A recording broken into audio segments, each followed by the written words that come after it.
The sun hung low in the sky, casting a golden hue across the bustling town of Sundown Ridge.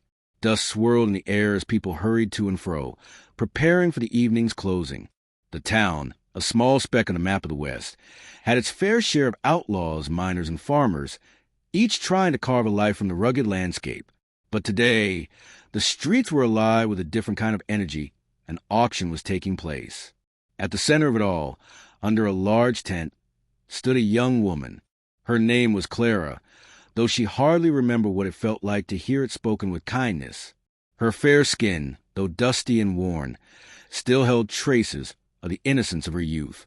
She stood quietly, her hands clasped in front of her, her eyes cast down, unable to meet the gazes of the men who ogled her like cattle at a market. She had been sold, by her father, no less. Her life had always been one of hardship. Her mother had died when she was young, and her father, a once proud farmer who had fallen to alcoholism, had gambled away everything they owned. When the debts grew too large, he had no choice but to offer her to the highest bidder, hoping to clear what he owed. Her heart ached as the auctioneer's voice boomed through the air, calling out for bids. The men surrounding the stage were rough, crude, their faces hardened by years of living on the edge. Clara could feel the weight of their gaze on her like a heavy cloak. The feeling of helplessness grew in her chest, and she wished she could disappear. $5! A gruff voice shouted from the back of the crowd. Clara's heart stopped. She dared not look up, but she could feel the crowd's sudden shift.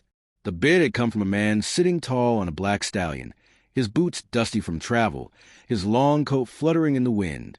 His face was partially obscured by a wide-brimmed hat, but the way he carried himself, the confidence in his posture, was undeniable. The auctioneer's eyes gleamed as he glanced at the young woman, clearly weighing her value. $5, gentlemen, he announced, looking at the crowd. Do I hear 6? A murmur rippled through the crowd, but no one spoke. The bid for Clara was so low, and yet it was all she had left. Her fate was sealed in that single moment. Sold! The auctioneer cried, and the crowd erupted in applause. Clara's heart sank.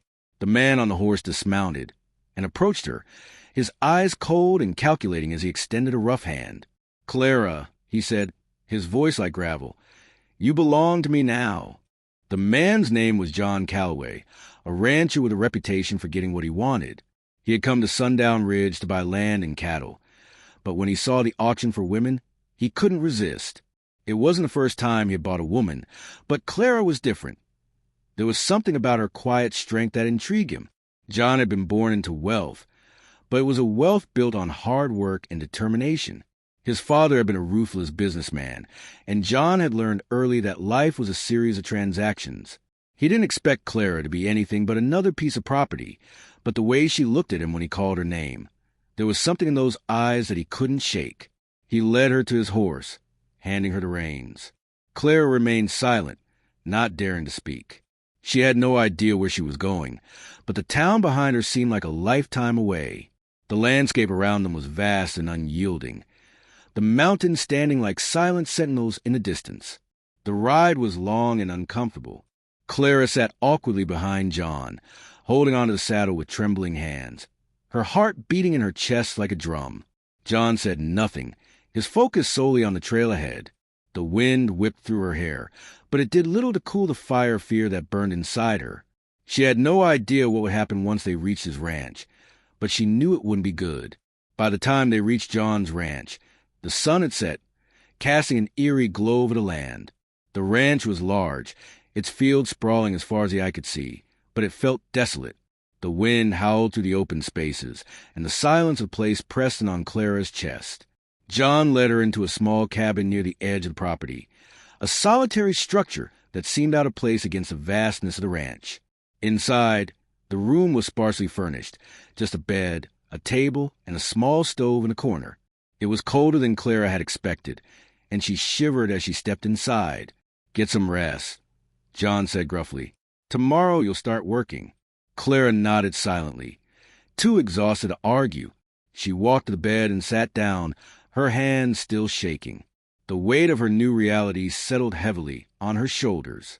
She had been bought like livestock. But she had a fire in her, a strength that even she hadn't fully realized.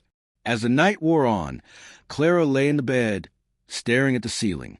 The cabin was eerily quiet, and she could hear the occasional creak of the wood as the house settled. Her thoughts were a whirlwind, but one thing was clear. She wouldn't let herself be broken. She would find a way to survive. The next morning, Clara woke early. John had already left for the fields, and the ranch was still quiet. She sat on the edge of the bed, considering her options. She had been given no instructions, no clear purpose other than to work. But Clara wasn't just a helpless woman, waiting for a man to dictate her life. She had been through too much to simply accept this fate. As the day passed, Clara quietly explored the cabin and the surrounding area. She found a small shed near the back of the property, full of tools and equipment. It was here that Clara saw her first opportunity. She could work. She could build herself a life.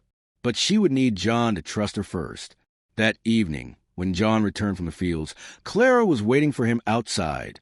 She had her hair tied back in a neat braid, and her posture was different, stronger, more purposeful. "I've been thinking," Clara said, her voice steady. "I could do more than just sit here. Let me help you with the work. I can handle the chores. I can help with the animals." John raised an eyebrow, surprised by her sudden assertiveness. He had expected her to be meek, to cower beneath his control. But there was something in her eyes, something defiant, and it intrigued him. "You want to work?" he asked, his tone skeptical. "I don't need anyone else doing my chores, but if you want to try, go ahead." Clara nodded, knowing this was her chance. Over the next few days, she worked tirelessly. She fed the animals, tended to the garden, and even started repairing parts of the fence that had been neglected. John watched her closely, his curiosity growing as she proved herself capable. He had underestimated her, and in doing so, had begun to admire her strength. Weeks passed, and the dynamic between Clara and John began to change. John found himself relying on her more and more, not just for the work she did, but for her sharp mind and strong will.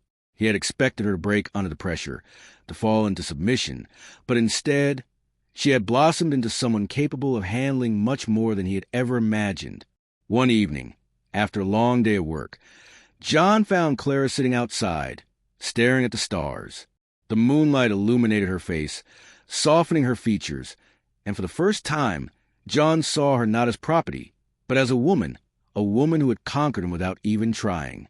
"You've been quiet," he said as he approached her. Clara turned to him, her expression unreadable. "I've been thinking," she said softly, "about what I can do next." John sat beside her, unsure of where this conversation was going. "You've done more than I ever thought possible." Clara's eyes met his, and for a moment, there was a flicker of something between them. Trust, respect, something neither of them had expected to find in this harsh land. "I'm not just your property," Clara said quietly, her voice steady. "I'm more than that, and I'll make sure you see it." John's heart clenched as he realized the truth in her words. He had bought her for $5, but she had taken his world by storm. She had turned the tables in a way that no man ever had, and now he was the one who was powerless. As the months passed, John and Clara's relationship grew. It wasn't love at first sight, far from it, but something had shifted. Clara had not only earned John's respect, she had earned his heart, and John, the man who had once thought of her as nothing more than possession, had come to see her as his equal. One evening, as they stood side by side, looking out over the land they had worked together, John took Clara's hand in his. "You've made me a better man, Clara," he said, his voice quiet with emotion. Clara looked up at him, her eyes soft with understanding. "And you've given me a life worth living." In the end, it was not money or possession that brought them together, but something much stronger. A bond built on trust, respect, and the unexpected journey of turning the tables in the Wild West.